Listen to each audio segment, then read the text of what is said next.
The panel discussion topic is on From Hype to Production, Real-World AI ML Adoption. This panel brings together industry leaders who aren't just experimenting with AI, but delivering it at a scale, navigating real constraints like cost, reliability, governance, and business outcomes. Now, let me introduce our incredible panelists for this discussion. First up, we have Vaidyanathan, who is the Principal Enterprise Architect at AWS. Apar is a field CTO and executive technology partner with over 25 years of experience, helping enterprise. Next up, we have Mukesh Jayaram, Director of Technology, White Rabbit Group. Mukesh is an experienced technology leader and architect with a strong background across service and product engineering. He has led large technical teams and delivered solutions using modern JavaScript frameworks with hands-on exposure to both AWS and Azure. Beyond cloud and engineering leadership, Mukesh is also deeply passionate about AR and VR, constantly exploring how emerging technologies can reshape digital experiences. Welcome, Mukesh. Next up, we have Asha John, who is a cloud architect at IBS Software. Asha brings 20 plus years of industry experience as cloud practice lead architect. She has been instrumental in designing and leading large-scale cloud transformations, ensuring platforms are secure, scalable, and production ready. And finally, we have Ansil. He is an AI ops lead at CISCO. Ansil is a lead SRE and DevOps professional at CISCO, currently working on building next-generation AI platforms. With over a decade of experience, he specializes in striking the right balance between innovation, reliability, and compliance, a critical challenge in AI production systems. And this panel discussion is moderated by Sanooj and Vishnu. I welcome them also. Okay, thank you. Thank you for the quick introduction. So to the crowd, again, as mentioned again, it's going to be an interesting panel discussion on AI. Is it a hype to production? My task today is to facilitate this particular discussion. We have not a strict agenda, but it's mostly discussion kind of this one. So we will first go with a small introduction of the panelist, and then we'll start with, I have a bunch of questions from the community itself. We have curated it, and we have a few questions to ask, and we'll discuss about it. And then we will open the floor for some questions from the audience, and then we will try to close it on time as well. Are we ready to start? Yes, great. Okay, to start with, I think though she has already given an introduction, can we quickly have a quick introduction with what you do, your name, what you do, and something that you do in your day-to-day life, so that day-to-day work, so that people will get to know what kind of a profile you're coming from as well. We can start with Asha. Hi, my name is Asha John, and I am having 21 years of industry experience. I recently joined IBS as a practice lead for cloud team. And prior to IBS, I was with Microsoft for 6+ years, transforming the Microsoft customers with cloud and cloud innovations with AI and generative AI. And prior to Microsoft, I was with the TCS for 13+ years, and I had the opportunity to start TCS cloud team in Kochi and build the first cloud team for TCS. So I started my career as a developer, and now I'm a cloud solution architect and shaping the future. Yeah. Thank you. Thank you. Asha, if you have to add one thing, something that you do in your day-to-day work, how is the typical day looks like for you in your work? When I joined IBS, right, as a transformation lead correct. For their existing, right? So we are starting cloud services for IBS as a new business. So when we go to market, right, we cannot go in a traditional way. So we are reimagining how the traditional migration framework, right? Just like SDLC, there is a migration framework that has to be reimagined in a way that how agentic AI can transform the months of assessment to a weeks to reduce the time, right? So we have released our first MVP and tested internally. So that's we are doing right now. Great, great. Thank you. Up to Mukesh. I am Mukesh Jayaram, Director of Technology at White Rabbit Group. I have around 20 years of experience. started off as a developer, just like most of you guys. And yeah, I basically, in a typical day, I kind of spend my time on code reviews. I build teams, I mentor people. I also develop a little bit whenever I get a chance. Consciously not blocking features, but I still do development. And yeah, I am passionate about building teams, and especially technical teams, and scaling them out. So that's about me. Thank you, Mukesh. Apar? Hi, good to be back here. My name is Aparajithan, I go by Apar. I've been working at AWS now for the past 4 years. So what I do is essentially, as a principal, as an L7 principal, we are field CTOs. What that means is that we are trusted advisors to customers like you. Our responsibility is primarily to maintain executive relationships with large customers. I deal mostly with enterprise customers. Also contribute a lot to thought leadership, whether it is presenting in summits, reInvents, or forums like this, writing blogs. So whenever we work on a solution for a particularly large customer, then we work together to create thought leadership around blogs. So that's primarily a part of one part of my responsibility. My other part of my responsibility is I'm also an AI ML specialist. I come from a predominantly security background. So prior to this, I have worked for 3 companies, which is primarily security focused.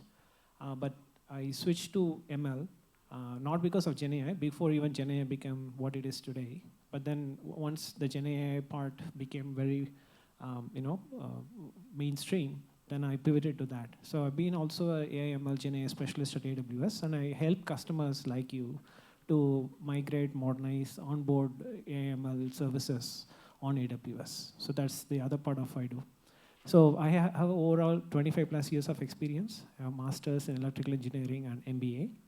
I worked in companies like Intel, Deloitte, Dell, RSA, Quick Heal before I joined AWS. So that's pretty much about me in a nutshell. Thank you. Thank you, Apar. And finally, Ansil. Hi, everyone. Hope you had a good lunch and you are not feeling tired.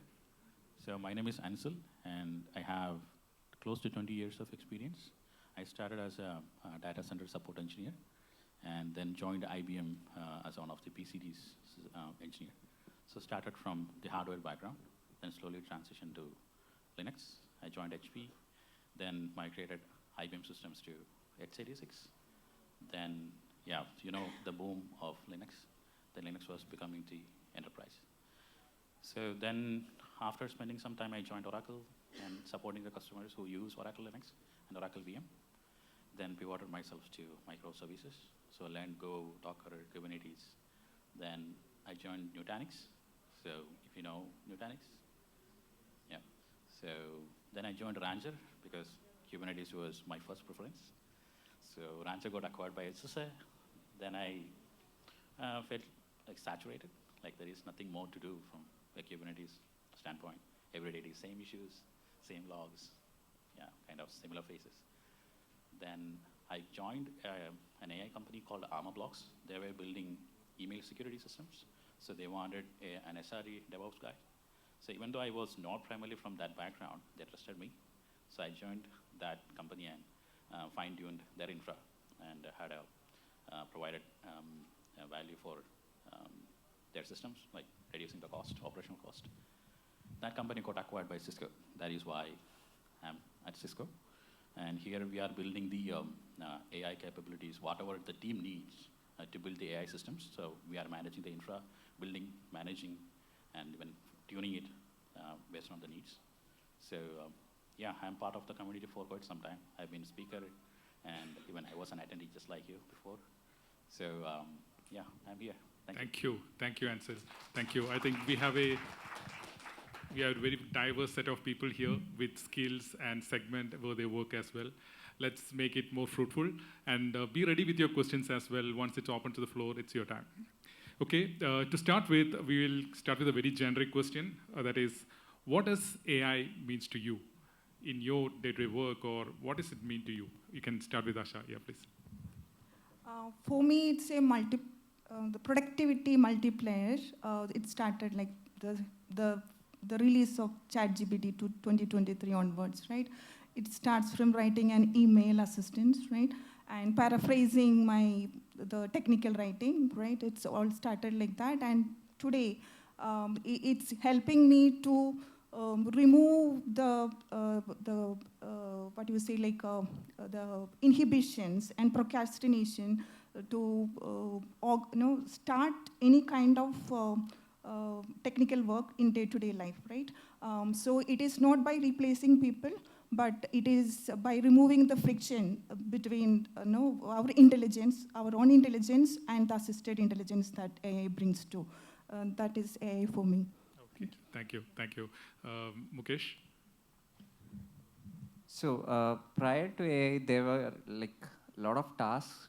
I have functioned as an architect at product companies, so there are a lot of repetitive code review tasks which will come to your desk all the time, and there is a limit. There was always a limitation to automate it.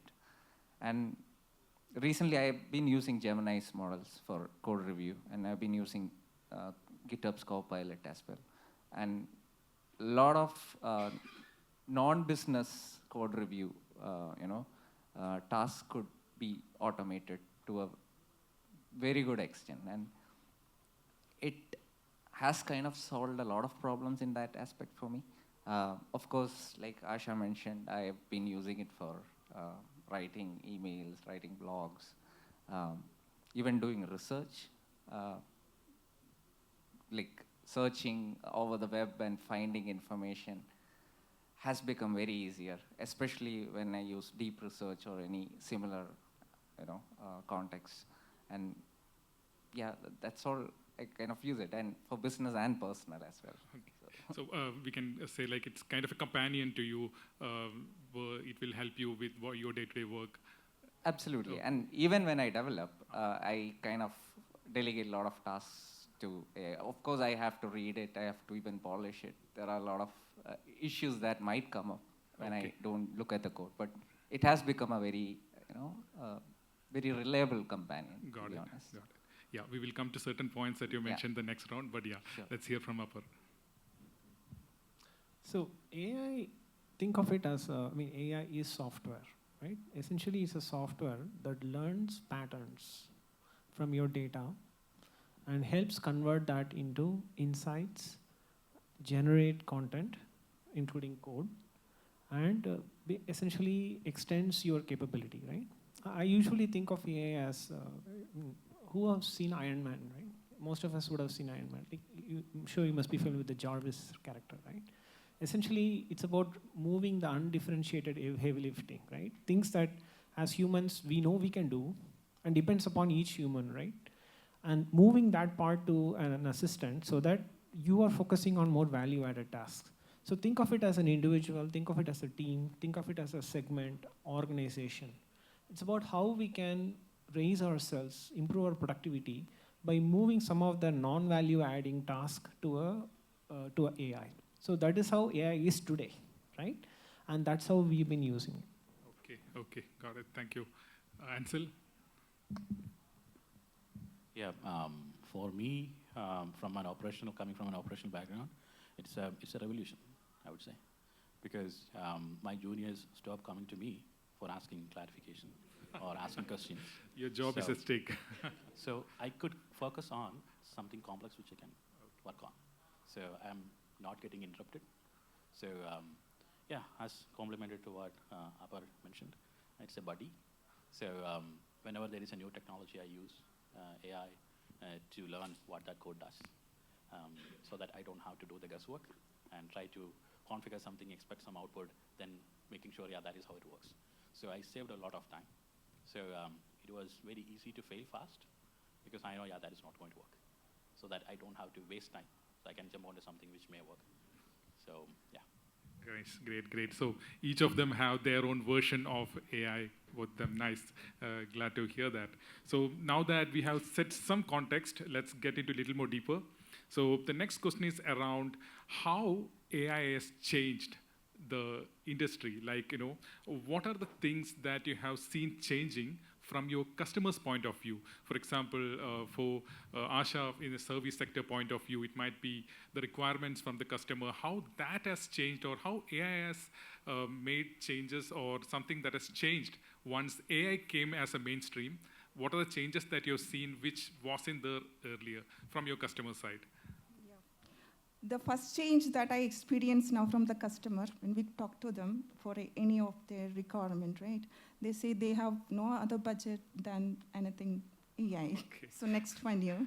So that is the first thing. So all the budget is, they are focusing on how to build AI transformation. And second is how the ChatGPT, when it's released, it's at a high expectations with GPT release, right?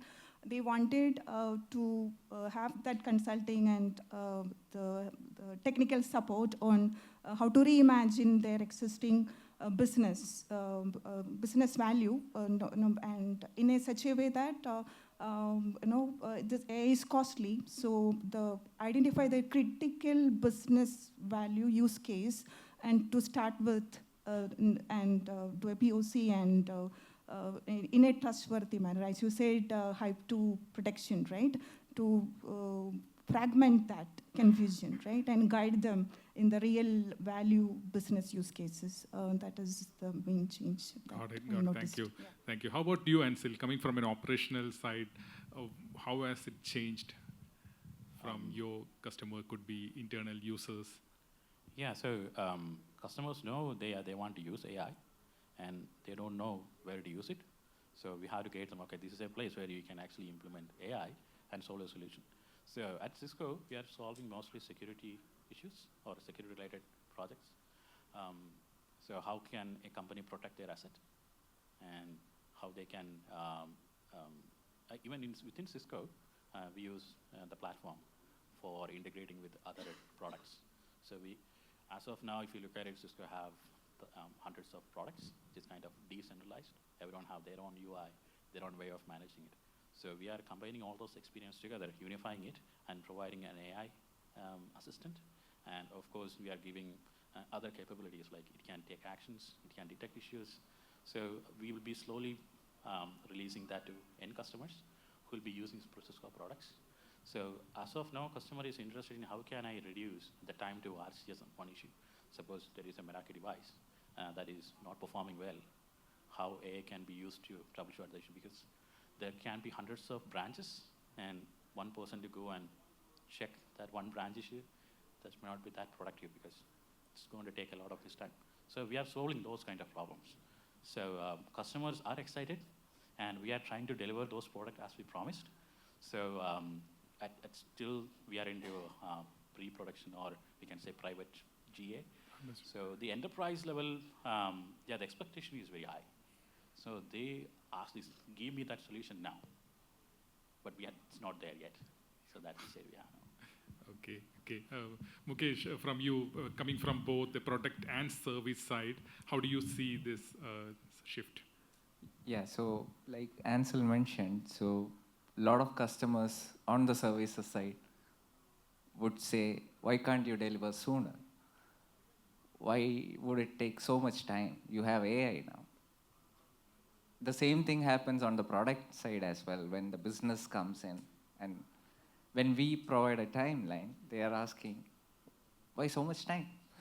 So that being said, there is another side to this as well. So there will be a lot of, yes, the business problems are there everywhere. We are figuring out a lot of things. But I personally, as a technical lead or someone who is managing a technical division, I have been using AI to build certain things that would normally, in the build versus buy question, we would always go for the buy.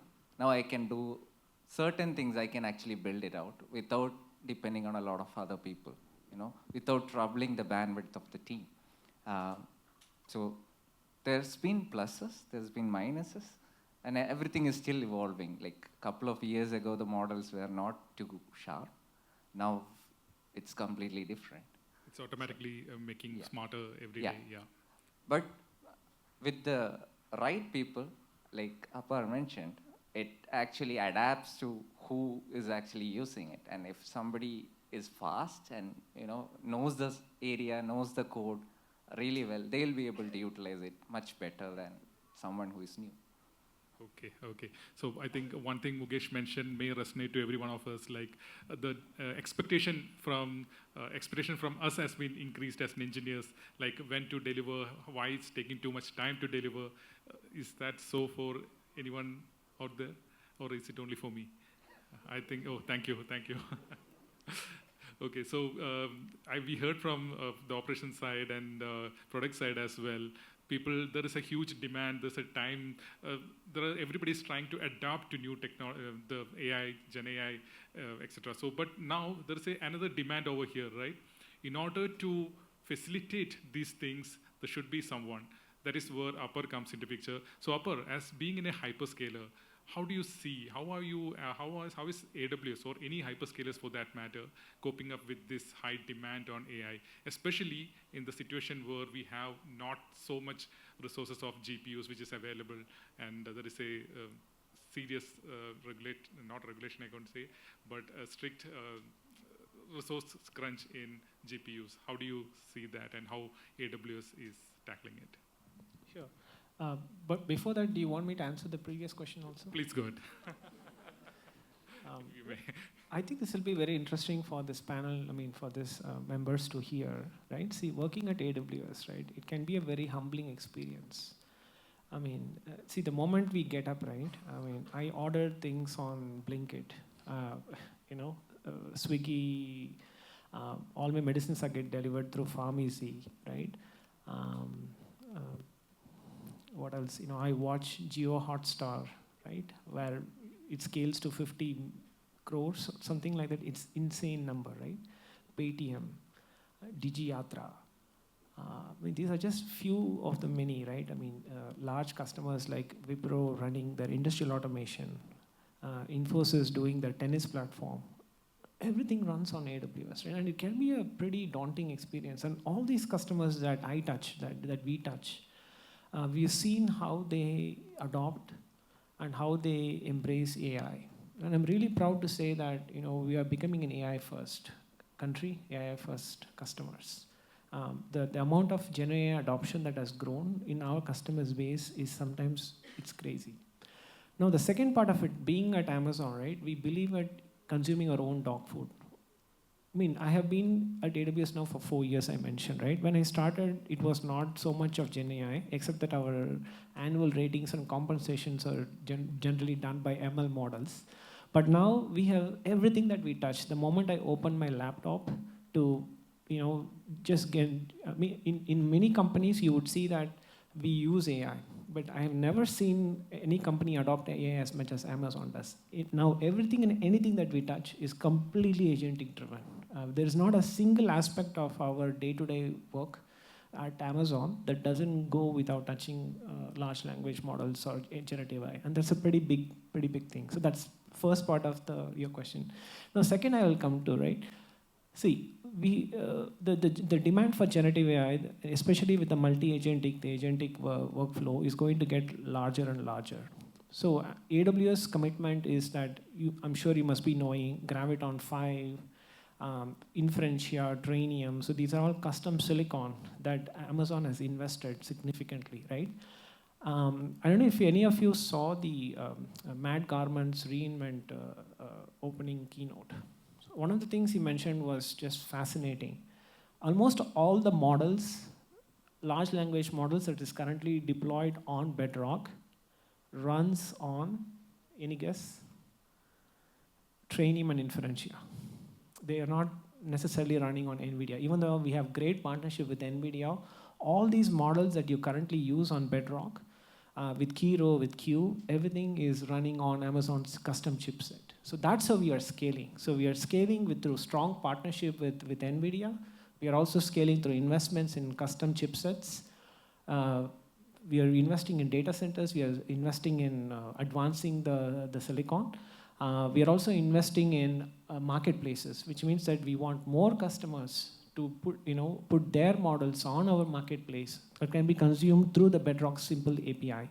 So these are I'm sure I missed 100 other things that we are doing. But in a nutshell, whether it is Silicon, whether it is Bedrock, or whether it's managed applications like QuickSuite and QDeveloper and some of the agents and Kiro, completely, if you look at the entire landscape of AI services offered under AWS, it is meant for our customers to scale because it goes back to how we are scaling internally.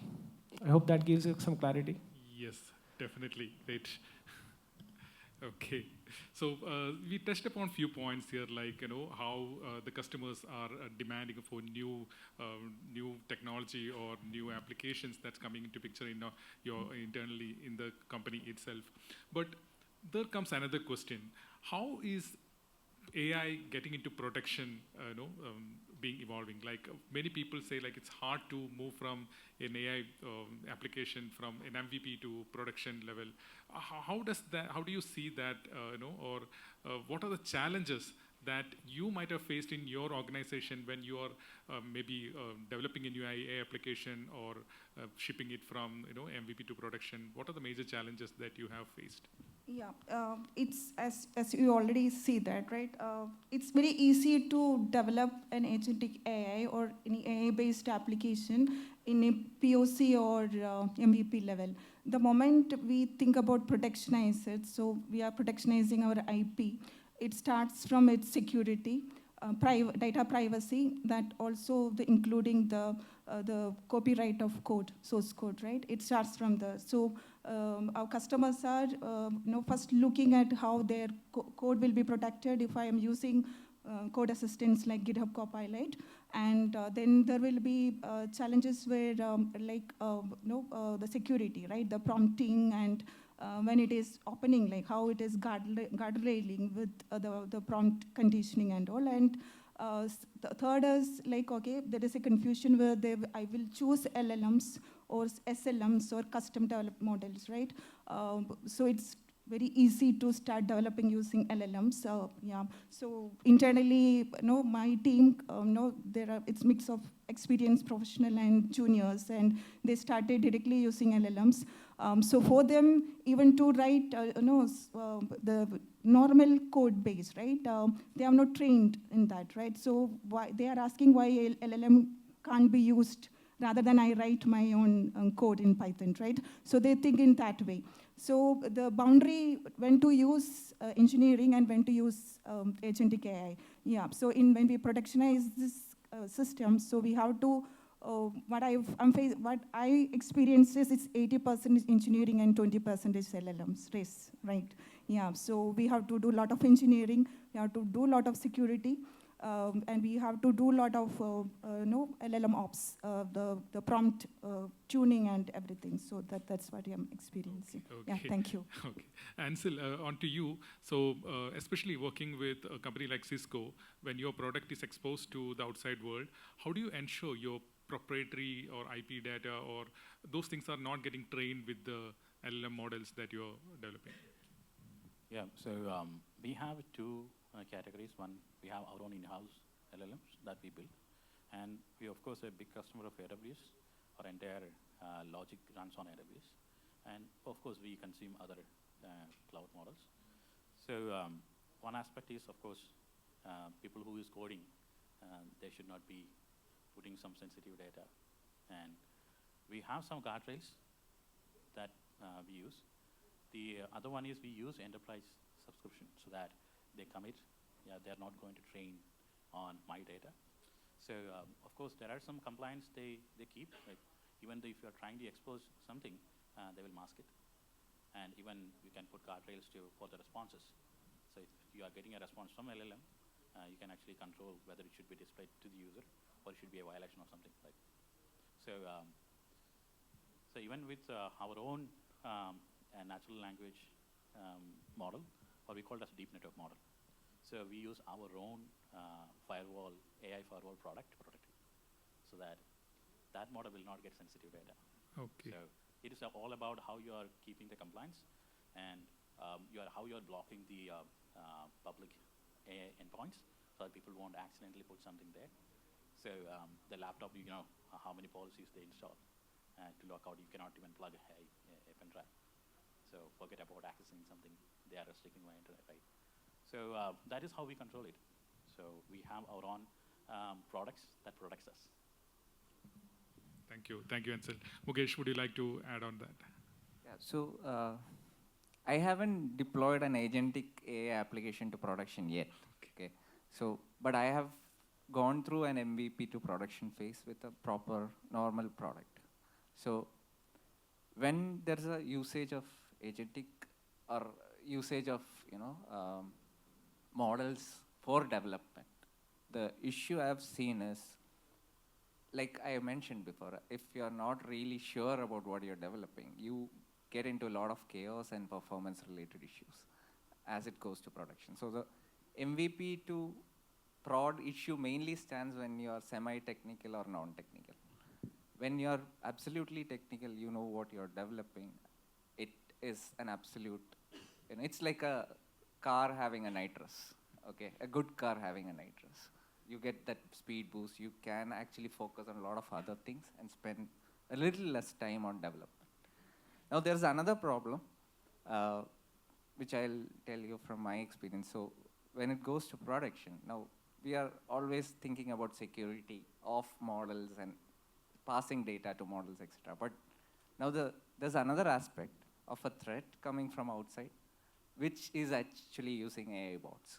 Okay, so applications have to be set up in such a way that they are able to handle bots that are actually not human-made, they are AI-made. And we had a couple of instances on the services side where we have large traffic coming in. So it's like the applications are used by gamers, and they are predominantly very tech-oriented people. And we've been facing a lot of security problems there very recently. It is not like what we have seen before, and even none of the WAP's traditional, rule sets are able to stand this, and we are going very custom in those areas. And yeah, those are the new challenges I've seen, especially when we go to a production from an MVP. Great. Since all others have covered a lot of other aspects. Great. I think it's quite reassuring, like how he mentioned about how technical knowledge is still something that every one of us need. Most of us are actually little concerned about AI taking our job, but this is something we can note as well. And Apar, to you, as a hyperscaler AWS who is enabling almost 99% of the AI development around the world, what are the things that AWS is taking care for, as something like guardrails, which ensures that the enterprise data or the IP of the customers are being secured when they are developing applications on top of AWS? Is there anything that AWS have within the anything which is within the tool which AWS can provide or AWS is providing that developers can take a look at when they are developing to ensure that there is no data leak? Yeah, great question. I think it's very important as well. I think the security, governance, and privacy part of AI is something that all of us should be very cleanly looking at, right? And at AWS, I'm sure most of you know, security is a shared responsibility, right? From an infrastructure and cloud, AWS will handle the security, privacy, and then we expect our customers to handle from an application stack as well. And that principle is pretty much similar on how it's adapted to AI. So in summary, right, TLDR, AWS provides you all the bells, whistles, nuts, and bolts for you to secure your AI application, right? I think Mukesh brought a great point about AI bots. For example, that's exactly then you should be thinking about Agent Core, because Agent Core gives you the scale enough for you to build the GenAI bots or GenAI agents that can actually deflect such attacks. So again, coming to your question, right? If you look at the entire, from silicon all the way till the managed applications, SageMaker gives you tools like Clarify for responsible AI. Bedrock has guardrails. Bedrock has evaluation, LLM evaluation, so you know exactly how a large language model should behave for what context, whether it is a chatbot, whether it's document summarization. Guardrails for abusive prompt injections, abusive response prevention. And if you look at the Kiro and Q developer and some of the managed applications, it has built-in guardrails. Now, that doesn't mean that as a consumer of or a builder of on top of AWS that you can just assume that everything will be handled by AWS. It is still the responsibility of the application or the building teams to make sure that you handle your part of the security governance, right? So you can use the AWS building blocks to define governance like who can access, least privileges. You have the tools to do it with IAM, right? With OAuth, with guardrails, with Bedrock evaluation, with agent core evaluation. But as a developer and as a builder, you should be thinking about how can I use these services to protect my application. So that's why it's very important that it's a shared responsibility. I hope that answers your question. Yes, definitely. Yes, thank you, Apar.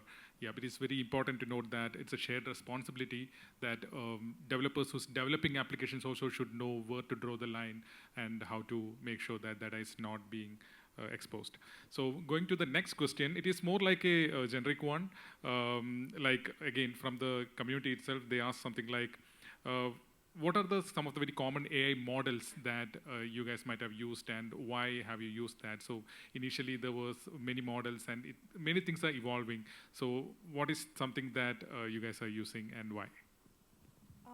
Rather than concentrating what kind of model, right? So we start from what kind of use cases, right, that we have to, right? And if use cases that we are trying to build, if it needed foundation language models, or it can be done with small language models or traditional AI, it starts from there. So yeah, so in day-to-day life, like if you are asking me as a personal assistant, like we are going with if ChatGPT is open for us, we all use that, right? But when it comes to the production level or the day-to-day engineering level, it's always the use case derives the model and the customer specific requirement, where they will say that they are which cloud provider, right? They want it from there. They would have already selected. And based on that, we make the decision. So it's mostly the use case, not the models. It's mostly how you engineer it. Yeah. Got it.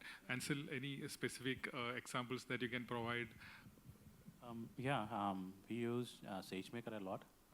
So I think even AWS knows CISCO is one of the premium customer, and most of our main logic runs on AWS. Okay. So we use almost all available technologies to complement our product that we are building. So it can be even not just for product, but even for our operational. Any specific model as such that you can? So we actually use fine-tuned models. We use inferencing a lot on SageMaker, not directly consuming an existing model. So we have a team who actually trains, fine-tunes the model, and then we deploy on SageMaker. So even though we use SageMaker, but only a part of it. Okay. So yeah, it's a custom model. So mostly around classification models. So since our workload runs on AWS, it is very easy to protect the access using IAM and roles. So we use Kubernetes like EKS. So we use IRSA for the access control. So we know which application can access which SageMaker endpoint. So it is not just about the model, as you mentioned, it is about the use case. Use case, okay. Yeah. For particular use case, you will use whatever, okay, got it. And also you have foundational model which is developed in-house for you. Right. Great, okay, wow. Yes, Mukesh? For development, I have been using CloudOpus and Sonnet. Okay. I would switch between them both. For code reviews, I have been mainly using Gemini. Gemini deep research for anything that I have to look at market-related information or anything business-related information. Or very heavy conversational stuff I do Gemini deep research.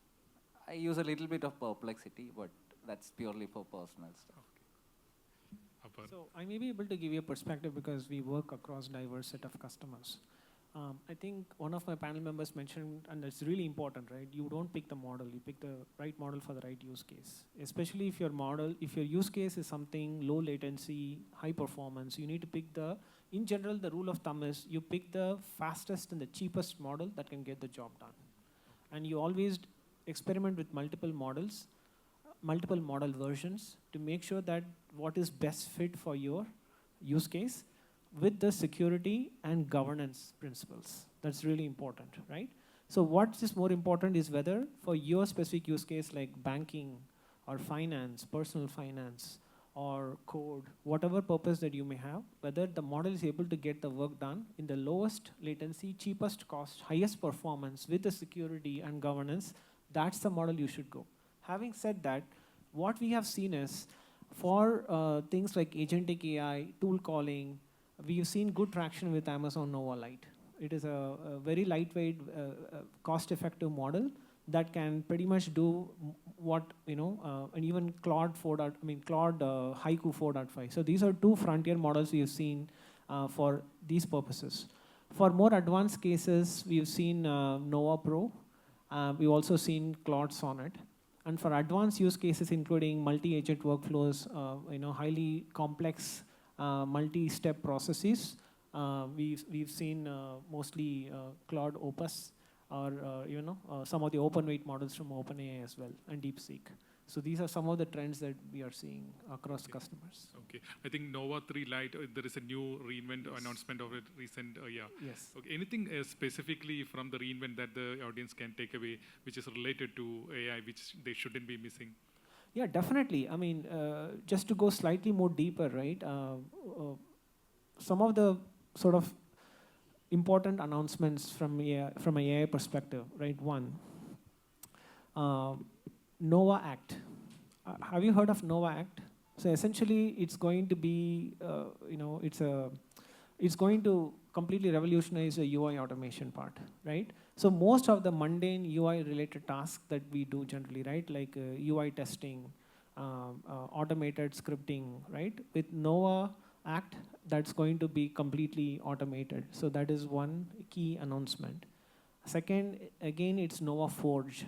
Nova Forge is very interesting because what happens today is if you have to fine-tune or continue to pre-train a model, the amount of compute and data that you require is quite significant. With Nova Forge, what happens is you can pick the Nova model, and for each of the specific stage, you can use your proprietary data to train the model. So it gives you much, similar or better results with much lower cost. So we are very excited about how our customers are going to use the Nova Forge. And the third one is with Bedrock Agent Core. I mean, Agent Core the adoption of Agent Core is becoming quite increasing across our customer base. So we introduced evaluation and governance as part of the building blocks of Agent Core. So these two building blocks is going to make sure that as our customers build and scale their agentic AI workflows on Agent Core, things like responsible AI, security, governance is going to become more sort of baked on rather than just bolted on top of Agent Core. So these are the top three things that, at least for me, as a developer or as a builder, are the key takeaways from the reInvent. Nice, thank you. And we are almost reaching the end of the session. I would like to open up the floor for any questions from the audience. Please raise your hands. Vishnu. Hi. So I have this question, like, I have heard like idea to MVP or MVP to production, right? Like that have accelerated too much with AI. But how about like earlier we were doing with the waterfall model. Now it is agile model, right? So any practices that you do, like anything that has like even with agile, have you tweaked anything? Like for myself, what I have seen is like. What I have felt is like, like writing stories in Jira, the time that I like spend for that, I can prompt that with an AI and do that feature by myself, right? So is there something that you also do similar thing, or is there any tweaks that you made for your software development process?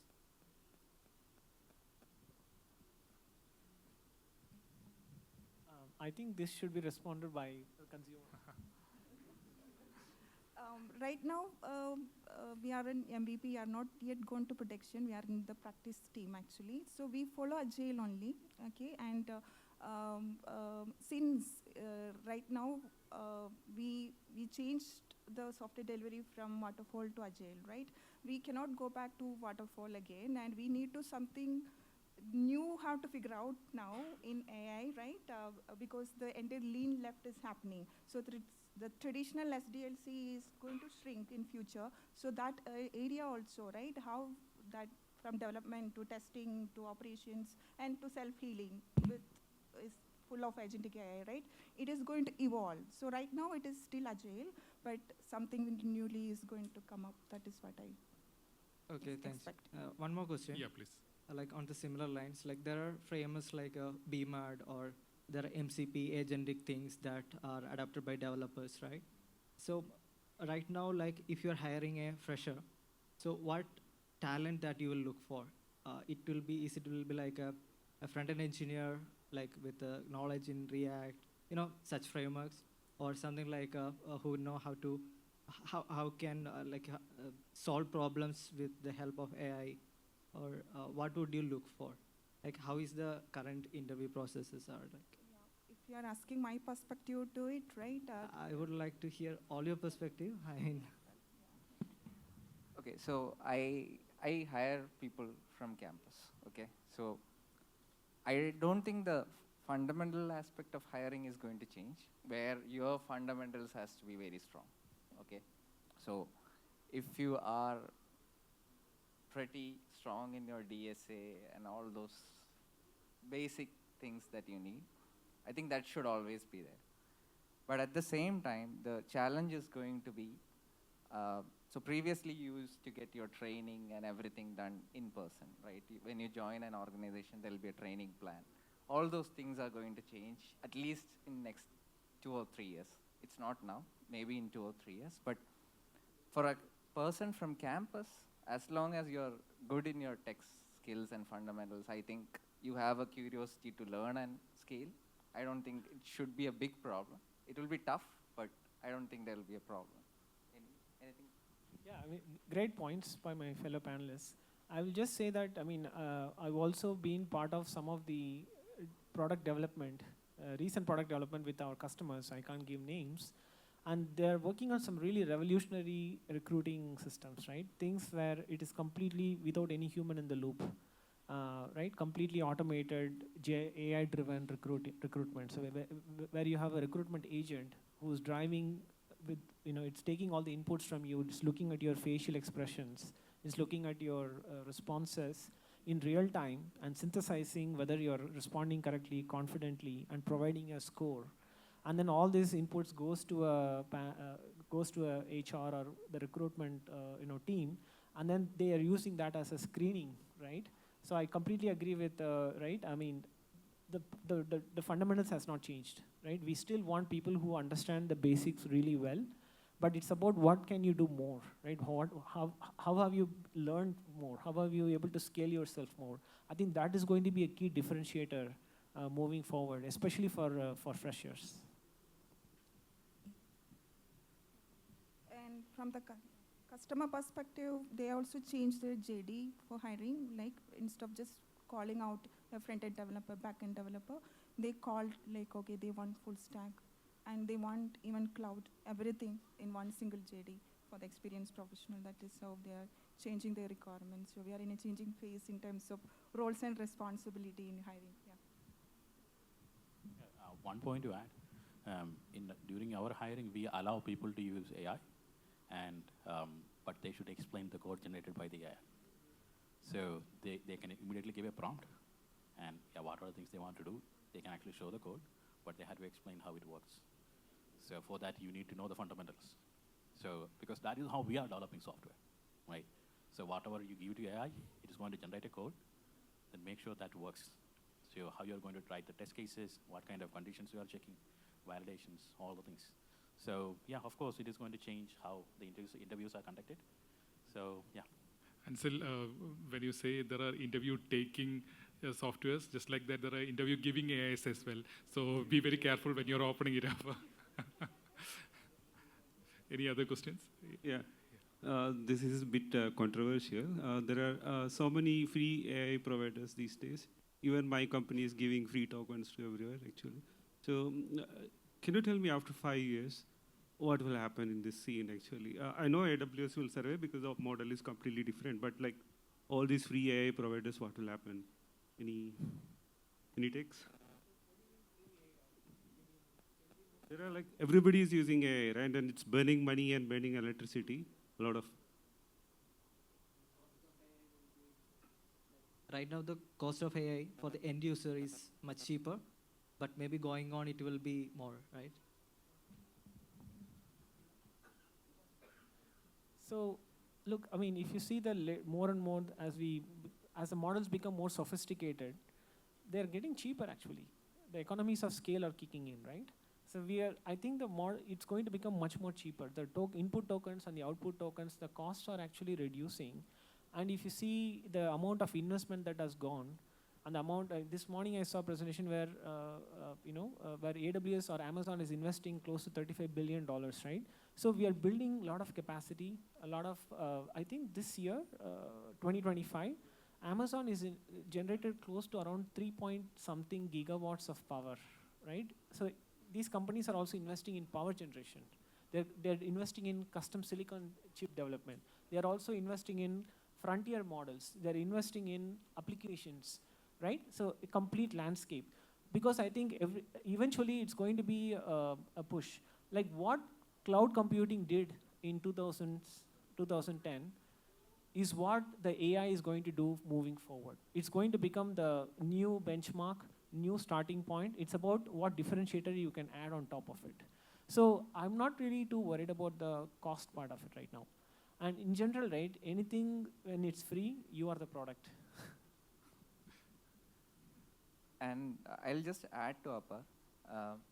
So especially if you're a startup and you're trying to generate revenue and you're not able to,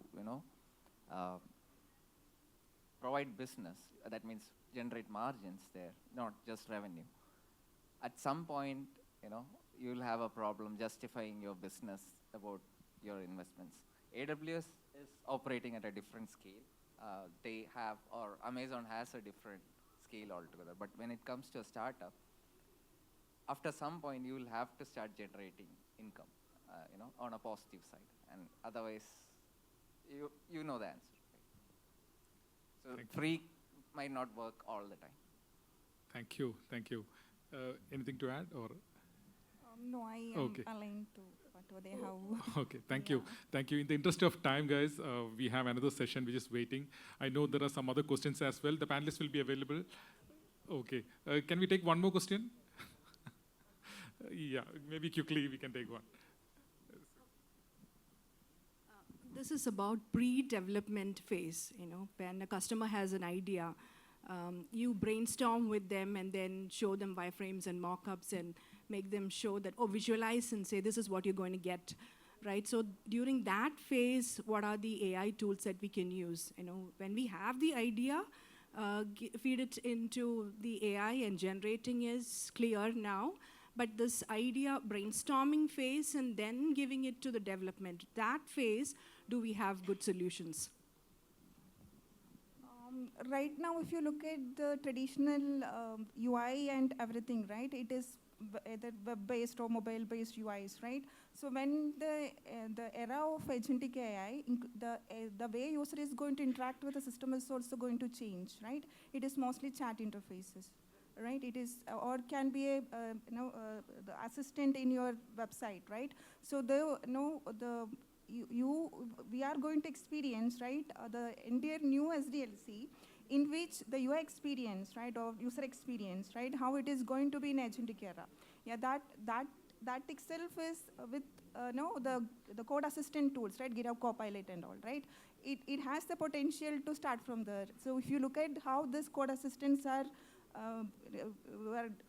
becoming matured in the industry, like you just give the requirement doc and it is capable of producing the application itself. So there is no wireframes or mock UI and everything. Even if it is you have this kind of code assistant tools can able to produce. So more than like which tools that is going to come in the future, the way more we have to think is how entirely this entire life cycle is going to change for the future. You have to think in that perspective and start looking at the market and adapt it. Thank you, thank you, thank you. It was quite an insightful session. I hope everybody enjoyed it. I would like to thank the panelists on behalf of everyone. Yes. Thank you guys. A big thank you to all our panelists for a wonderful and engaging discussion.